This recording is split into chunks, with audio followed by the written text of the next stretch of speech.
Guys welcome to the Edu Technomitra channel. दोस्तों आपके अपने चैनल एडू टेक्नोमित्रा पर आपका स्वागत है। आज का सेशन हम लेके आए हैं। हमने सैंपल पेपर 1 और सैंपल पेपर 2 कराई थे। उसमें 3-4 क्वेश्चन में मिस्टेक हो गई है, तो उसे कोरिगोंडम के लिए उसका रिव्यू लेके आए हैं। पहला क्वेश्चन था ये सैंपल पेपर 1 का, जो क्वेश्चन नंबर 58 था। Under section 70 of the Indian contract act where a person lawfully does anything for another person, अगर कोई कानून तौर पर दूसरे आदमी के लिए कुछ करता है और डिलीवर्स एनीथिंग टू हिम, और उसको कोई वस्तु देता है, not intending to do so gratuitously, यानी कि ये एक आभार के तौर पर नहीं दे रहा है, एंड सच अदर पर्सन, और ऐसा दूसरा आदमी एंजॉय द बेनिफिट दे रहा हो, उसका बेनिफिट उठाता है, तो लेटर इज बाउंड, यानी बाद वाला आदमी पहले वाले आदमी को कंपनसेट करेगा। Make compensation to the former in respect of और to restore the thing so done for delivered. This principle is known as, ये ऑप्शन ए है। ये तो कॉन्ट्रैक्ट ऑफ उबरमाइफाइड है, ये एक इंश्योरेंस का कॉन्ट्रैक्ट होता है, इसलिए ये तो ए तो नहीं है। और उसके बाद बी है, बी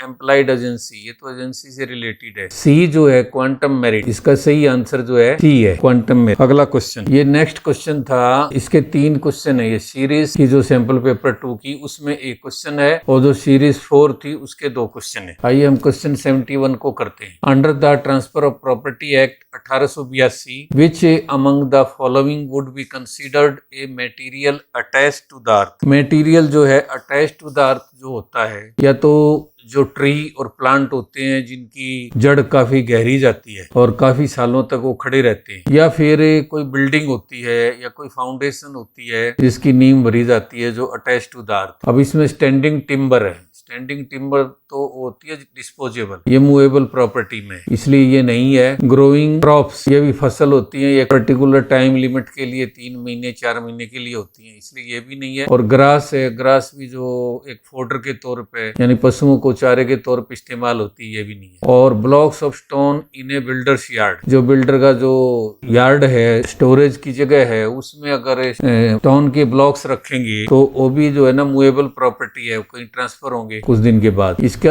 राइट आंसर है ई, बाउंड्री वाल।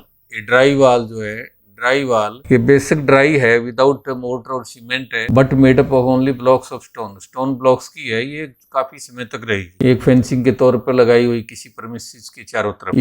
इसका राइट आंसर जो है ई है।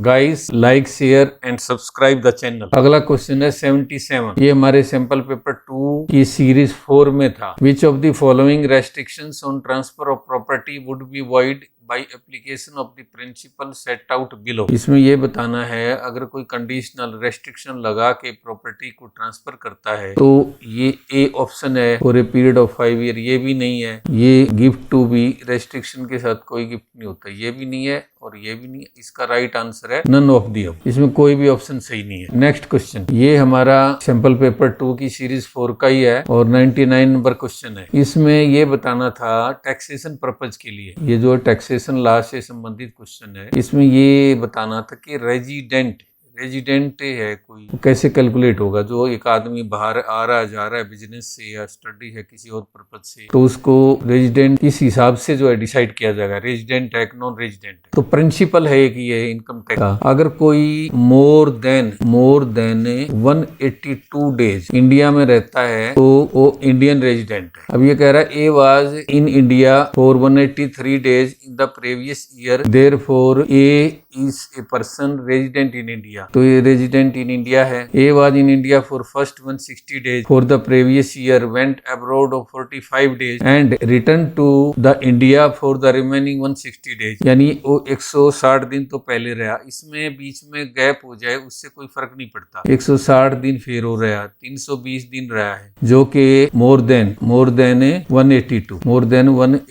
है। तो ये भी जो है ये भी सही है, ये भी लिस्ट में नहीं काउंट होएगा, लिस्ट एक्यूरेट में। सी है, none of the directors of an Indian company a were in India for 183 days of the previous year. ये अगर कंपनी का कोई भी डायरेक्टर 183 दिन पहले साल के 183 दिन इंडिया में नहीं रहा, आपने किसी भी कंपनी का ये देखना है रेजिडेंट कंपनी है कि नॉन रेजिडेंट कंपनी है, उसमें डायरेक्टर से कोई लेना देना नहीं है। वो कंपनी जो है ना कहाँ इनकॉर्पोरेटेड हुई है, कंपनी इनकॉर्पोरेटेड वो किस कंट्री में हुई है, तो उसी कंपनी की वो उसी कंट्री की कंपनी मानी जाएगी resident. Company incorporated in which country, तो उसी कंट्री की वो रेजिडेंट मानी जाएगी। तो ये जो सी ऑप्शन है ये कंपनी से रिलेटेड है और इसने कहीं भी डिफाइन नहीं किया है कि कंपनी बाहर रजिस्टर्ड है या क्या है। तो इंडिया से रिलेटेड ये जो डिस्कशन हो रही है तो इसका हम ये ज्यूम करेंगे कंपनी इंडिया में ही रजिस्टर्ड है,